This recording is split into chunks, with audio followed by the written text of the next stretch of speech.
I asked my sponsor, Dragon Roast, to give me some feedback about how I am as a creator, like impact as a creator, like what's our relationship like and whatnot. And so he was more than willing to write out a whole thing, and I thought it would be helpful or something for me to pass it along to you guys, kind of for you to see, for me, from my perspective, mistakes that I've made, and maybe you won't make the same ones, and then that way you'd be better with your sponsors, right? So is that interesting to you? If it is interesting to you, please put an emote in the chat. If it's not, please don't do that.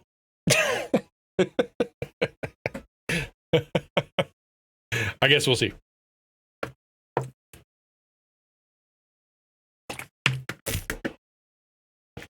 All right, there you go. All right, cool. At least there's a few. Even the clockbot wants to see.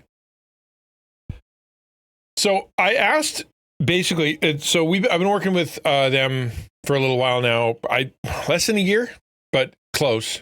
And we just finished last Thursday. We finished the very last, the 6th of 6 sessions in the Dungeons & Dragons campaign that they were sponsoring. And so we were talking back and forth. We did some stuff. We talked a little bit about things.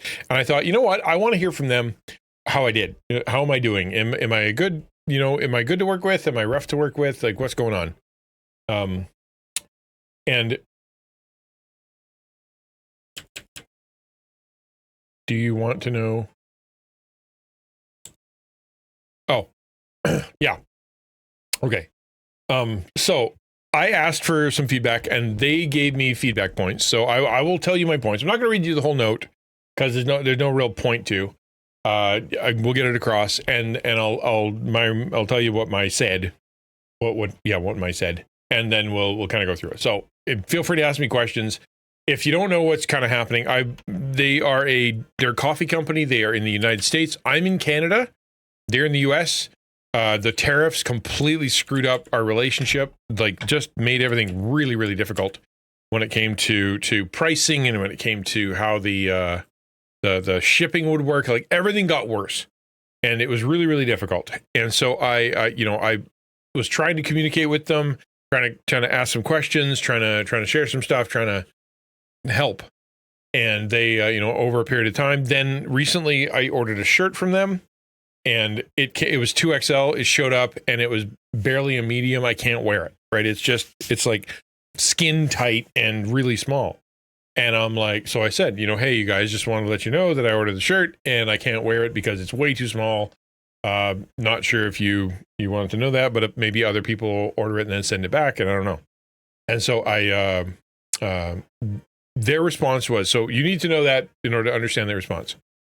So response number 1 said, we love your passion and vision, right? So we love your passion, we love your vision, and that's why we want to work together. So when I communicated with them the first time, I let them know why we are, what I do here, what we're doing, why we're doing it, why I care, nerd stuff, life stuff, counseling stuff, all that stuff. And then so they appreciate that. So they still want to work together. They still appreciate what I do. We still are sort of vibing together when it comes to the mission, like as in they care about people. They want to use, bridge nerd stuff with their content, which is coffee. And I want to bridge nerd stuff with my content, which is, serving content creators and building community based on that kind of stuff. We still have overlap, and we still both want to, serve and love nerds in different ways. If not for politics and shipping costs, this would have been profitable for both sides. So because of the shipping, because of the politics, because of the tariffs, because of the cross-border stuff, it actually is less profitable to work with me, right? Because nobody in Canada will order from them. When we've actually had times where Canadians have won gift cards or have won, some stuff from them, and they sent it back to me. They're like, I can't order. Even from me, I get a discount from them, and crossing the border, getting it to my house, shipping it, and then paying whatever the fee is that comes on the other side of that was absolutely, it became preventative. there's a point at which, because of the tariffs, because of the shipping, because of et cetera, I was getting like 16 ounces of coffee for $120, right? That's what it would have cost me. That's how stupid it was in Canada. Whereas if United States, there's free shipping for over $50 because, and it's really way better if you're in the States. So that became a problem. It's super whack. So I kept sending the messages, trying to figure it out. And I'm like, I want to drink your coffee, and because it's not fair for me. I don't think it's right for me to be drinking someone else's coffee while promoting your coffee brand, especially on your event. Like, I'm sitting here drinking like the wrong coffee, and just saying how great it is. All I'm doing is showing off your logo. I don't think that's right. I should be able to say that I've had your coffee. It's good coffee. I'm drinking your coffee. It's good. But when I try to order it, it's like super cost preventative because of where I live and because of what's happening. And so what I tried to do is I tried to be helpful. Next thing, your messages feel critical and aggressive, often loaded with ChatGPT prompts. It can feel insulting. What I was doing is I was like, so I went and I looked on ChatGPT. I went to look at, different shipping opportunities, different ways other people have done it. I talked to, looked and see how Rogue was doing it. And I'm like, okay, so I helpfully sent them, a bunch of information that I put together. Like, here's what I learned and here's what I put together. And here's me looking at ChatGPT stuff. And according to this, if this happens, if you do that, maybe it'll help. What they did not see that as me helping. They saw that me as being critical, aggressive, and I didn't say the word selfish, but probably, very self-serving in that it wasn't authentic. This person buys coffee and ships to you. So my last thing that I did is I tried what I did. I sent the package to Samus and I asked Samus to mail it to me. It was cheaper in that it didn't get nailed with cross-border shenanigans, but it was still a lot, right? It was still a lot. It was double the price, basically, to get it to me. They took it, you saying they didn't know how to do their job, which again, within the conversation, it was, we're still small, we don't have the output that say Rogue does. We don't have access to that government thing. And I was trying to help. It was not received that way. I do this a lot, and raise your hand in chat if I've ever overwhelmed you with a lot of ideas and a lot of feedback all at once because I got interested, I got excited, and I was trying to help, right? This has happened to probably everybody who's in the class and everybody who's in Taco. Like, it's just, I get excited and I try to help. That's what I want to do. I did a bunch of research, did a bunch of reading, did a bunch of stuff, and here, go. Here's your stuff. I'm helping. And it doesn't come across that way, right? It doesn't sometimes doesn't come across as thanks for the help. It comes across as I'm trying to control them. I don't think they know what they're doing. I assume stuff that that isn't true. And I overwhelm them with things, and it makes it seem like, and it actually works against me, right? So I did that to my sponsor. I shouldn't have. Next line here. We've invested more time, special contracts, and support in you than anyone, but your code usage and engagement are low. Okay. So when I contacted them, I wrote out a bunch of stuff, right? I basically said, here's my idea. Here's what I'm thinking. Here's what I want to do. Here's my mission. What do you think? And they pitch back and they're basically like, here's what, they're like, we like that. We like this. We like that. And so I negotiated. Part of it was an experiment for me to be like, can I negotiate? What is it like to try to write a negotiation thing with a sponsor? I've never done that before. And so I started doing that and came back, and then they signed it. They said it was cool and it's all good. The problem is, if I'm a problem for them, or I'm taking a lot of energy from them, or I'm sucking a lot of life out of them, but I'm not returning the profit for them, then I'm a liability, not a benefit, right? So I suck air out of the relationship by making them read a bunch of stuff they don't care about and giving them feedback they don't want. And then I ask for special treatment, right? and I'm not providing enough money. You know, I'm not worth. I'm not worth the trouble. Essentially, I'm not worth the trouble. Yeah, we're not here to encourage. We're here to encourage one another, not fix one another. Yeah, exactly. And it's a big, you know, it's something I need to learn and grow on, and I'm trying to learn and grow with. And that is, you know, you have expectations that align with creators 10 times your size. That's the last one, which is essentially, I have big ideas. That's always been me. I think in big ideas. I think in mountaintops. I think in with really, you know, kind of broad scope, professional, large. You know, if we were huge, if I was this is what I would do. Let's do that. And so that's kind of what I came at. Instead of coming in more humbly, or instead of coming in more, I guess more as a small creator, micro creator, as a little guy. I came in like I knew what I threw all of my energy and all of my research and all of my intellect and all of my experience and all of everything into it. And it was something that when you looked at it was very professional and looked like it had a lot, and they agreed to it and stuff. But at the same time, I'm small potatoes. My ideas, my communication, the way that I speak, the way that what I was talking about, my ideas were very big. And they were for people that are partners, for people that have, you know, 200, 300, 400, 500 viewers. And that's the kind of thing that they would want. And so a mistake that I made was, well, I was shooting for, I want to sound professional, or I want to see if I can negotiate this thing, or try to figure out how to, you know, what's the best way to do this for me, for the community, for them. And, you know, what if we did this, you know, what would happen? I didn't, what I should have done, I guess, if I look back, has been a lot less complicated and a lot less, like I presented like 6 ideas all at once. This.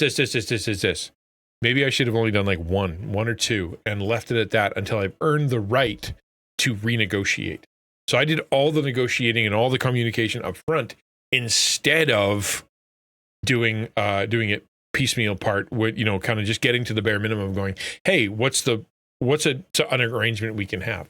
It was too much, too fast, too soon, which is something that we talked about before, releasing too quickly or pushing out too quickly or coming up with lots of ideas and just launching them out there before actually thinking through, is this the best idea?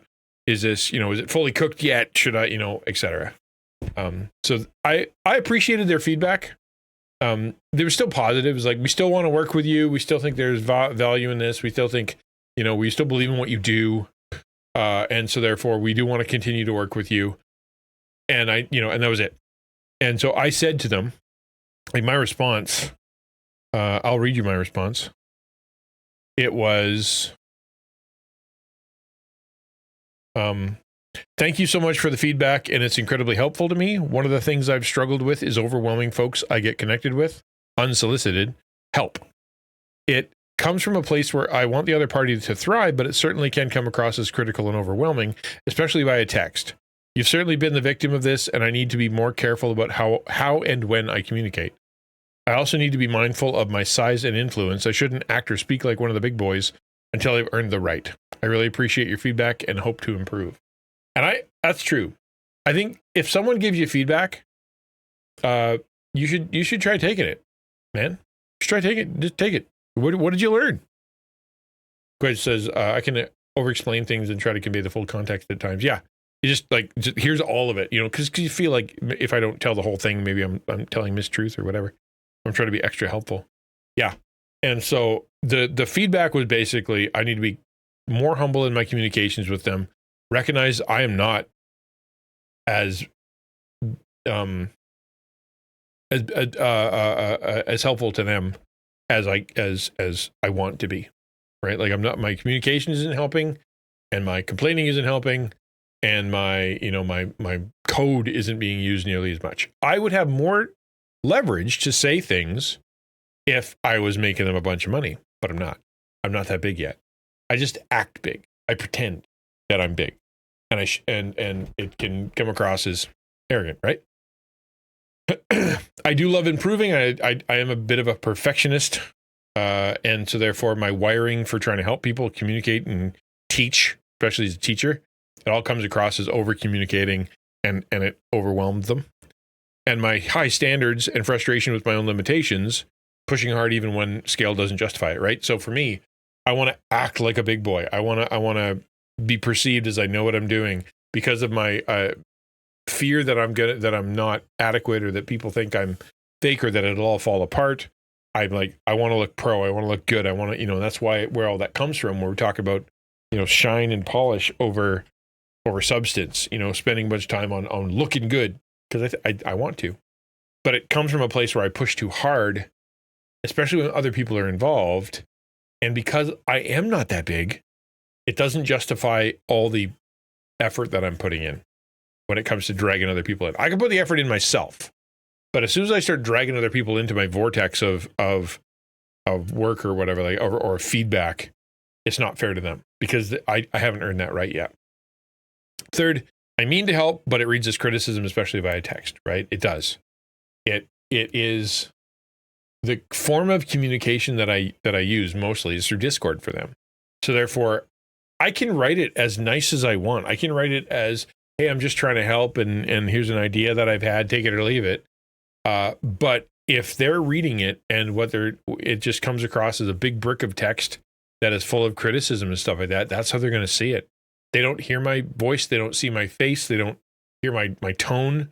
They just take out of it whatever the text says. And they don't know me well, right? Like, we know each other a little bit, but they're not my friends. They're not like people I'm constantly in contact with. So they only know me a little bit. And so if they normally are used to people who are critical or upset or giving them feedback that's like bad, and that's kind of the lens that they're reading it with, or that's how it's coming across, then it's not going to work in my favor. Some lessons for small creators, maybe for me and what I'm learning, is one, know your scale. Passion is good. Humility, timing, and patience matter. There are a lot of, I've talked to a lot of, hey Duck, a lot of different companies when it comes to sponsorship. And one of the things that it happens every time, especially computer companies. Hi, my name's, Al, and then I'm Christian Ninja Online. I've had them interrupt me. Are you asking for a free computer? And I have to go, no, I'm not asking for a free computer. And the reason that they do that is because there are people these small creators who just want free computers. And if you go look at every single computer builder, they all say, stop asking me for a free computer. Stop asking us for a free computer. Because it's arrogant and foolish. They don't have any kind of reason to give it to you. And so therefore I actually had to work extra hard to be able to have that conversation with that company, because they just assumed I was one of the many who was coming in, didn't have any influence, and wanted free stuff. I'll say this, you at least follow through on the things you say you'll do. I've seen creators present like a big boy and then phone it in or ghost on collaborators, build themselves as entrepreneurs when they have no product. Yeah. I try to make sure I follow through. But probably because I'm, old and professional. Some young people tend to over assume what they can do. Your work earns influence, not expectations or volume of suggestions, right? So until I can achieve partner, until I can achieve a certain number where I can say my numbers reflect my effort, or they reflect my hopes, or they reflect what I want out of things, then I should probably keep my dang mouth shut, right? Until I can say the proof is in the analytics. The proof is in the analytics. I can't show. So here's the thing. I can't show them that I've spoken in front of hundreds of people. I can't show them that I sit on cross-national committees where my webinar or my email or my book is sent to hundreds of people, or that I sit across from people that have influence over thousands, and we have conversations, or that I'm, partnered with the biggest church in friggin' like one of the biggest churches in Toronto, kind of thing. Like I can't tell them that because they don't care. What they care about is my numbers on my channel / social media and the conversion to how many people are buying their coffee. That's what they care about. And they should, because that's what matters. And so until I can convert my influence into sales, I should keep my mouth shut a little more. Dang, dude, computers are expensive and people think they can just give them away. Yeah, all the time. Apparently it's real. It's real. Because, and I can tell you more than one computer provider that I've talked to said the same thing. Are you asking for a free computer? And I just have to say, I'm like, no. And it's an uphill battle. Then what are you calling for? Why are you calling? What do you expect? What are you trying to do? And if I don't have good answers, I'm calling because here's 3 reasons that aren't, I want a free computer. Here's 3 things I want to do with you that aren't, give me a free computer, right? Here's a way that we can work together.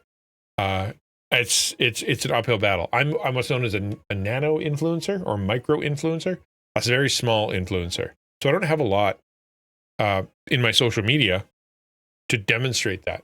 My influence is so much more offline, but that doesn't really matter to anybody, does it? It matters to the people that are offline. So does that help? I don't know. Any questions about that? Any questions for me about any of this and any of the segments today? I'm happy to talk about whatever. Now's the AMA time. Now's the conversation time. If you'd like to talk about anything. Settlement some content creators and influence have is wild. Yeah, legit. They get a little bit of attention and they just assume that they should be given everything for free. It's crazy. Yeah. And like the computers especially, the markup isn't high, right? The you have to sell a lot of stuff to stay in business.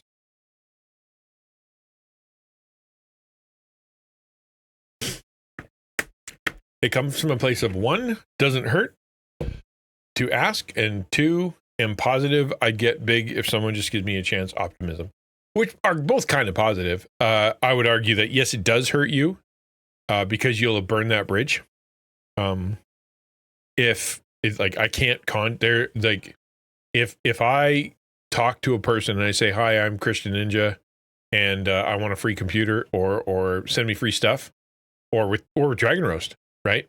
If they wouldn't have made any money and all I did was criticize and they're just like, you know what, we're done. It doesn't matter how big I get after that. They're done with me. I'm now the jerk that only gives negative feedback and doesn't provide anything. So therefore, and then, I'm positive I get big if someone just gave me a chance. What's ironic about that, and I'm just, using your thing to riff, but what's ironic about that is that most of the time, if you're able to, like for content creators, streaming and YouTube and whatnot, you probably have enough already in order to, quote unquote, get big. It doesn't take a huge amount of technology or a new computer. What it takes is good content and consistency and trying, right? And effort. Those things are going to work a lot better. And so you can have a not great computer and still do pretty good. There have been people out there that have been huge and they grew so fast that that their computer was still garbage and they were just making content like crazy because they just, they wanted to keep pushing while the iron was hot. But they don't know that, and probably someone else told them it doesn't hurt to ask. Yeah, it does though. It definitely does. All right. Any more comments? Any questions? Anything you guys want to talk about? Anything? I'm happy to take. Until then, I don't have anything to do after this. That was all of my content. So after this, we raid out, unless we have a conversation about something. Because I can't play a game. My arm is not ready for that yet. Although, you know what I kind of want to do? And we talked about this before. The guy that I follow who plays games, he just finished Death Stranding 2. He did it already, finished it, got to the end, and I kind of want to watch him play it. It's 23 hours long. I don't want to pay for the game because I'm not going to play it. I didn't like the first one, but I'm curious enough about the story to sit and watch it. Right?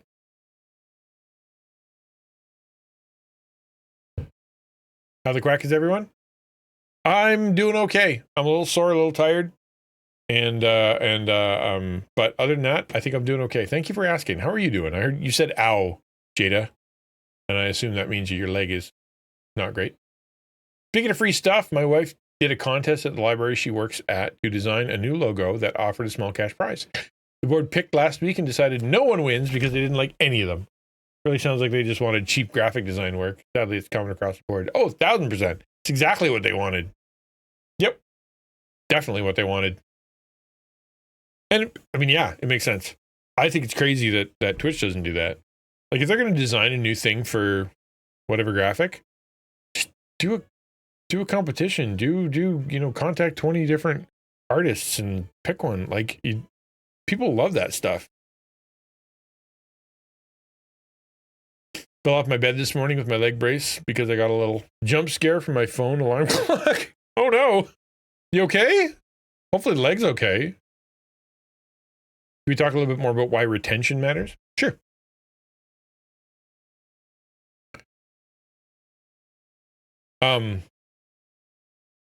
Okay, I'm glad you're okay. Nope, wrong thing. I mean, actually, we can do this two different ways. So if we go to a stream summary on, speaking of retention, all right, let's go to, I don't know, we'll pick one at random here. Pick last Wednesday. And you go to here. The way that you can chart your expertise or whether or not you're doing the job you want to do, how well you're doing it, is through whether or not people are engaging and whether or not they stick around. So if I go to 20,000 art streamers out there, so it would definitely be a thing. Hey man, it would be a thing, but at least you would have been doing it inside your community. I turned it off eventually, as in the alarm was going and you were still a mess. That's rough. That's rough, man.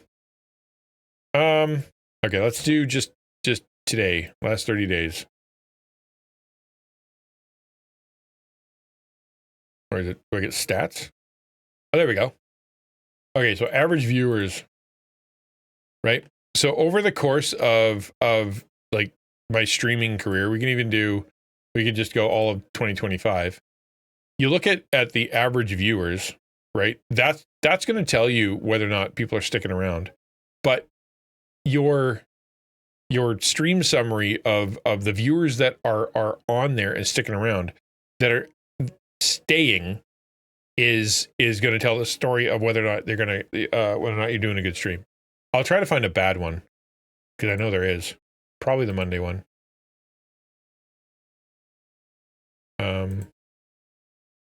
No, that's consistent too. I mean, I'm pretty consistent. Maybe is there a bad one?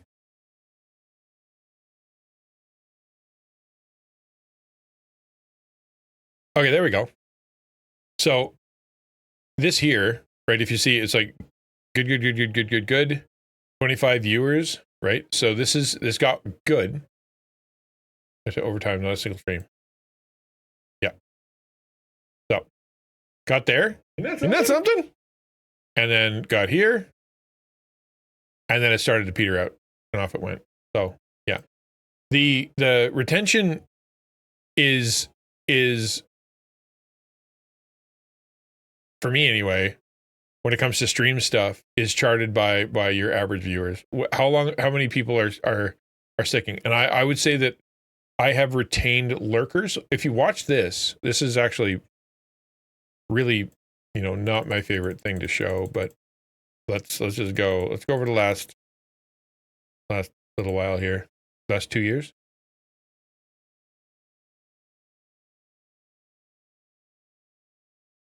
And you look at average viewers. It's the same. So that tells me if I had to analyze this, I would say that in the last 2 years, I've gained no new viewers, right? I've gained followers, right? I've gained 600 followers. But when it comes to average viewers, I have not gained any. It means, which tells me I've peaked. And if I go all the way back to the very beginning, yeah, I'll go back to the beginning, and then I'll go to today.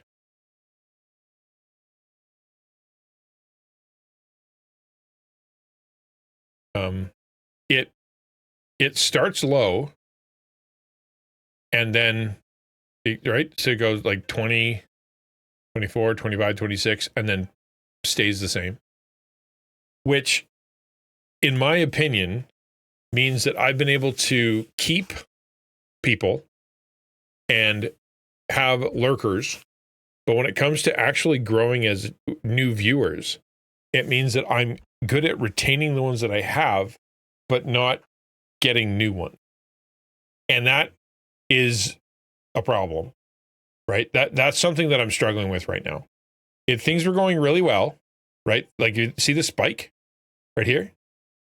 Things were going really well, up, right up until around a year in, right? And then they kind of plateaued. What I'm trying to do now is I'm trying to figure out how I can grow. How do I get the number up? How do I get my average up? And I think the way to do that is going to be, it's going to be doing the content that we did today. More talk, more subjects, more feedback, more et cetera, more talk radio. That's what I'm going to try, and maybe figure out a way that I can do gaming in there somewhere, but a lot more talk, a lot more Asmongold stuff, hopefully. But to me, the retention thing is good because it means that I've convinced people that what I do is valuable, and I've convinced people that becoming part of what I see is, or what they see in me is worth at least investing their internet time and paying attention to chat and stuff. But what it's not worth is sharing. The way that I see this is that I'm worthy of a view if you come and find me, and if you've already kind of invested and you know what I'm doing, but I'm not worthy of a share.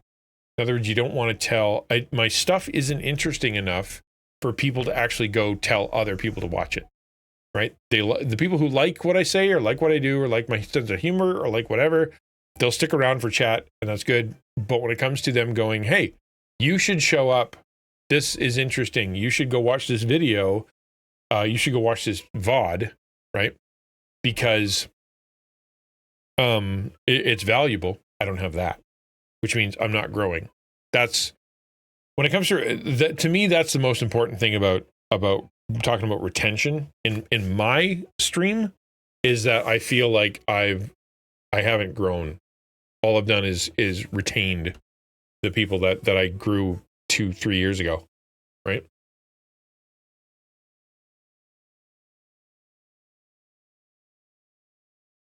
Yeah, it lets me, exactly. I'm not playing a game. Although when I'm off stream, I tend to use my mouse, and I'm trying to use my left hand, man. It's hard. Skip church today to see Red Dead Redemption 2 Deadwood crossover stream. Hey, man, it's Monday. That's okay. Slay Fever says, so did you say your niche, your content is niche? Yeah, it's definitely niche. Oh yeah, no question. I'm a pastoral Christian content creator who trains, spends a lot of time talking to Christian content creators. List how many you know, right? So that's very few. I don't, the more universal stuff when it comes to Christian stuff, it's very teachy, it's very, sort of deeper, it's more complex and personal and whatnot. So if you're looking for entertainment, right, the talk stuff that I do isn't necessarily entertaining. It might be important, it might be interesting, it might be something that connects to you, but it isn't necessarily entertaining. It's not going to catch on in people wanting to go see that and laugh at it and watch it on repeat. That's just not how it operates. So I think a niche is a good thing. So like I said, my wife and I have had these conversations on and off for a while, and you bring up a lot of points that we talked about. Yeah. So that's what I think. The niche is not a bad thing. And I think that I have value in the stuff that I share. But I also think that the content, the place that I'm at on Twitch, the people that I've talked to on Twitch, and the amount of folks that are going to grow, I don't know how to get past this. I'm stuck, right? So all the Christian content creators that are out there that know about me have decided whether or not they're going to watch or not, and no one's going to convince them otherwise. Any new Christian content creators that are on, that are coming, we're hopefully coming into Taco, but the conversion to turning them into Christian Ninja viewers isn't happening. So therefore, they're not. That doesn't make my number go up. Twitch is growing, Taco's growing, but I'm not. So what does that mean for the content? I don't know. I'm still stuck. I'm still stuck. I'm still stuck. I think I have. I can either go full into content creation and stop doing anything else that isn't that, and try to do more generic stuff that's not Christian, right? Or I can go into full Christian stuff, stop talking about content creation, and just do like kind of Christian sermon-y, talky, Sunday school, Devo stuff. I think that would focus a little bit. Or I can go into full entertainment mode and just, try to make a point here and there as I play games and I watch silly stuff and funny stuff. The way that I'm doing things right now, I don't know what needs to change when it comes to the audience wanting to share with others. I think if I keep doing this talk stuff, the way that, we've been talking about it afterwards. We've been talking about, doing, we talked about what you said in between streams. That came from a talking stream, likely one of the ones that's like what we did today. That's going to have more. So that's why I'm hoping if I keep doing these, it'll generate more interest in other people. Be like, well, you should go watch that thing that Ninja just did, because he was talking about XYZ, which usually to me means you also have to have it on YouTube. So if you go to my YouTube channel, right, and we go to my content, right. So 5 days ago, 4 weeks ago, this thing here, if people came and were like, oh, he's talking about that, A, it doesn't get a lot of discovery, and B, it doesn't show all of my stuff. Okay, this is kind of Devo. This is, it's kind of all over the map. Whereas if you go to my videos, right? Like you go to my videos, and you'll see from the highlights, there is multiple videos I could be doing, like this one here. I could be doing 5 videos from, well, maybe not 5. The game doesn't really count, but like I can do at least 2 or 3 videos per talk to become videos. So that's exactly what Asmongold does. If you look at his YouTube channel,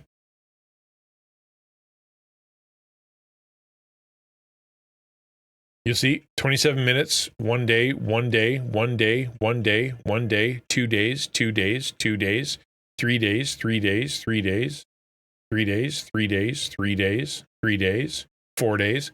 So what he does is he would take the thing that I just did, like I just did 6 different videos, technically, because I did 6 segments of content, right?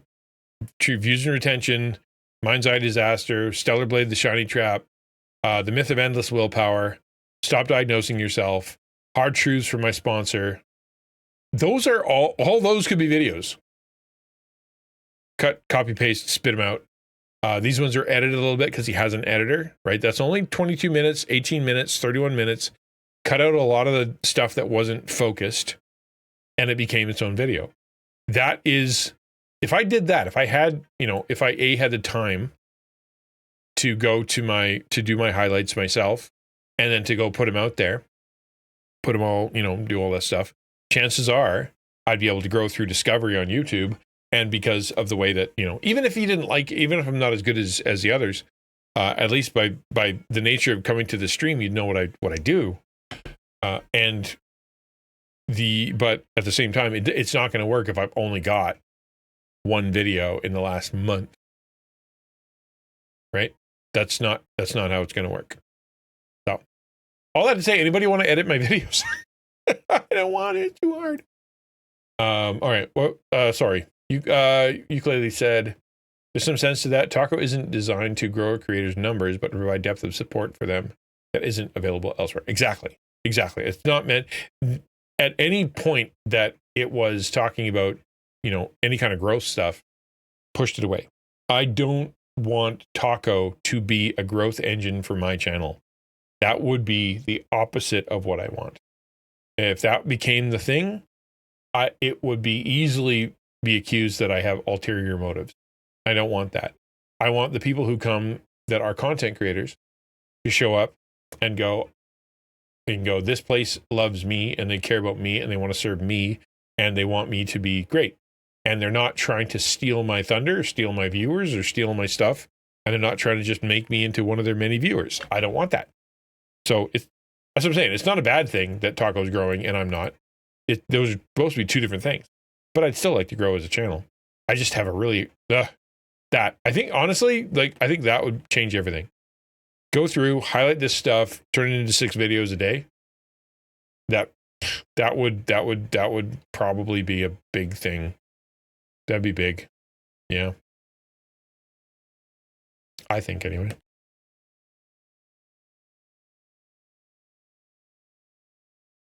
Slay says, I see 2 different Christian streams growing, one that have deeper conversations regarding the Bible and beliefs, and the others that tend to be more gaming streams that have turned into a little of both. Less so deeper conversation, more so gaming. I've seen viewership drop for these streamers, so that goes to show that, in my opinion, there are 2 Christian groups on Twitch, one more pure gaming and the others that have deeper, meaningful conversations. Yeah, well, that's just true of Twitch in general, right? That's just true of Twitch in general. Maybe the people that want to know what they're getting, have your niche, know your audience. Yeah. And so so just chatting, the actual category, it's 350,000 people at any given time. Right now it's 363,000 viewers are on just chatting. And then you compare that to every other. Actually, why don't we do that? Right? Because what you just said, there's some people who want to chat and some people who want to want to watch games. So, okay. So right now there are 720,000 viewers on just chatting. If I go and I do by higher to low, so how long until we get to 700,000 to equal 700,000? So 1, that's 3, 4, 5, 6, 7, 8. So the top 10, 1, 2, 3, 4, 5, 6, 7, 8, 9, 10. The top 10 games on here across the board are required total to do just chatting. So yeah, there's 2 kinds. There are people who want to come and chat, and the people who want to come and game. There are a lot more people who want to come and chat, and the people who want to game, there's only so many that they want to watch. Each of these, right? As soon as you start going down here, you're going to get less and less and less and less viewers because it gets so spread out with what people are interested in. I'd love to have the time. I wish, because Asmongold, I don't think he has a wife. I don't think he has a kid. I might be wrong. But I would love to have the time to be able to just kind of sit there, do the thing, edit, off we go. And then put them out there. I honestly think I would grow. But right now, in the season that I'm in, I don't have the ability to do that.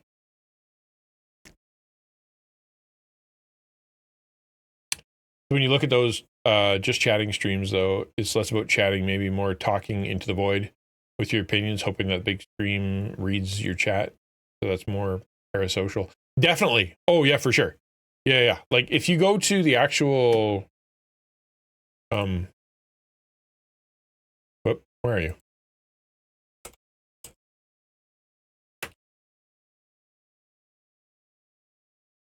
If you go to just chatting and you go by high to low, you're going to get people that are talking about subjects, right? So there you go. Asmongold talking about subjects, talking about, this is the opposite of him. Hassan Abi is Asmongold, but for the left. And he's talking about, news stuff. But when you start getting down to it, you're right. At some point, you're just there for the vibe. What'd you get, Jones? You just like, people are just watching. They're not, they won't be commenting along much, and there's no point because they can't read it. Yo!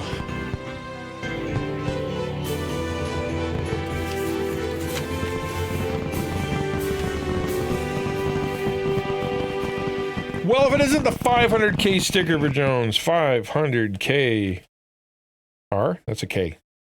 Sticker for Jones. Dude, thank you so much. Again, the people who are lurking on the channel are such a big deal. They're what keep Twitch alive, and no question. Like having that kind of connected and that kind of consistent, it means worlds. Yeah, I've said this to you before. You know that Jones is a mod. He's on here all the time. We chat all the time. I'm very, very thankful. Yeah, I gotta get to the 1,000,000 points. I just need to be on here for another, 3-4 years? Yeah. That's all.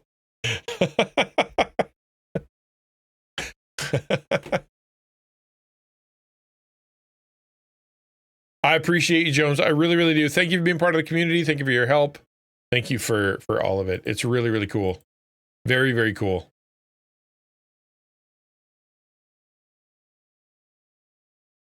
What are you doing, Arm?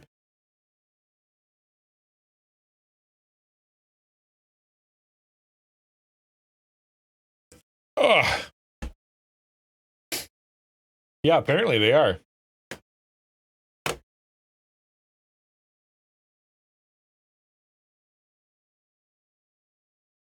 There we go. I don't know what happened there.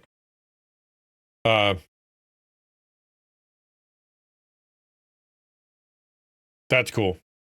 Yeah, I'm so that's it. For me, we're talking about retention, right? It's, can you keep people's attention? Can you keep people around? But right now I don't struggle with keeping the people around that are on here. I struggle with new people and encouraging the people that are here to share, right? So that's what I need to work on, is making my content more shareable. But if you can't keep people, whether it be on your YouTube videos or your shorts, and they're not sticking around, then you need to go look and see, what is it that I'm doing that isn't A, grabbing their attention, or B, keeping their attention. Like, some people do the shorts thing like they're just throwing stuff at the wall. I'll just do everything, all of it, doesn't really matter. But the truth is, you're going to end up with people aren't going to trust your content, right? They're going to be like, they find one good thing and they'll go watch other things. They're like, this is all nonsense, and what the heck is happening? It's because you're not putting the thought in and not putting the quality into the rest of it, right? Pirate Software just did? All right, I'm here. Why not?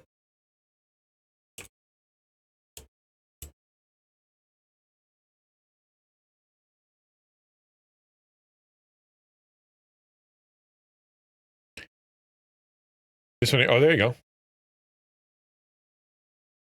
If you're just starting your Twitch journey, how would you go about growing it? YouTube Shorts. You do not grow on Twitch by doing just Twitch. Yep. I think one of the biggest problems that I see a lot of people do is they try to stick to one platform rigidly, and where they're like, I am a Twitch streamer. No, you're not. You're a content creator. You make things on the internet. Make things on the rest of the internet. Put it on YouTube, put it on TikTok, put it on Twitter, put whatever the hell you can. Put all your shit everywhere. Because if one person finds your stuff and they like it, they might go to where you normally make stuff. I normally make stuff here on Twitch. Everything comes out of this, right? Copy paste to all platforms? Yeah, 100%. Do it. If you're just starting your Twitch. The copy paste to all platforms thing, I can understand that. Especially, it's easy these days, right? Because there is every tool you have to do that kind of stuff, it'll do all of them, right? Like when I do Opus Short or Opus Pro, it sends it to everywhere. Hello, Miss Duck. Good to have you back. But yeah, I agree with him. But your content needs to be half decent.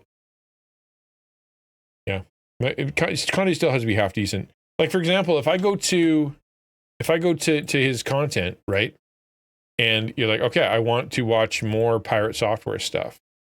If you just start your Twitch journey, how would you go about growing it? YouTube Shorts. Right? And I go to his videos, they have to be what I expect. Right? So I go, okay, what is he? I want to watch him play a game. Okay, he plays games. I want to watch him talk about a thing. Okay, he talks about things. It's all very focused on him and what he does. Interesting stuff. His shorts are all the same.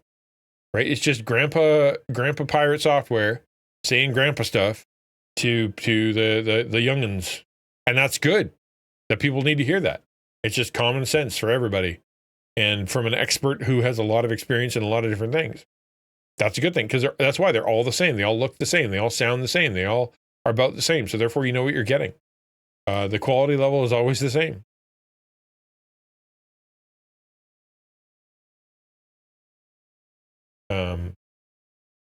Do you have any dodgeball strategies or advice? I do not. I'm sorry. Especially not for someone with a leg that doesn't work very good. I don't think you should be playing dodgeball at all. Or if you are, get a human shield and stand behind them. Just hold onto their shirt and keep them in front of you like a meat shield and let them take all the hits. They won't like you, but at least they'll get hurt, or they'll get hit. Copy paste to all platforms is a short version, but the content works great on Twitch, doesn't work as great elsewhere. Well, it's like Instagram group people and TikTok people and Twitch people and YouTube people. They are different, right? What if they get out? Well, go find another one. Just keep using meat shields in front of you until you run out of meat shields. And then at least you'll have gotten to the end. Just don't get hit with a ball in the leg, man. I do not want you to go back to the hospital. Golly. Yeah. But I think honestly, the pick your favorite sites you want to be on, like YouTube and Twitch and TikTok, and just pour it in there. You know, like if it's got an auto post to Instagram, an auto post to Blue Sky, an auto post to Twitter, go ahead. I'm currently streaming through different places, right? On Twitch, on YouTube, and on Twitter or X. And I am. And I'm out there. I don't need it. It's easy. It's free. I don't have to change anything. So why not?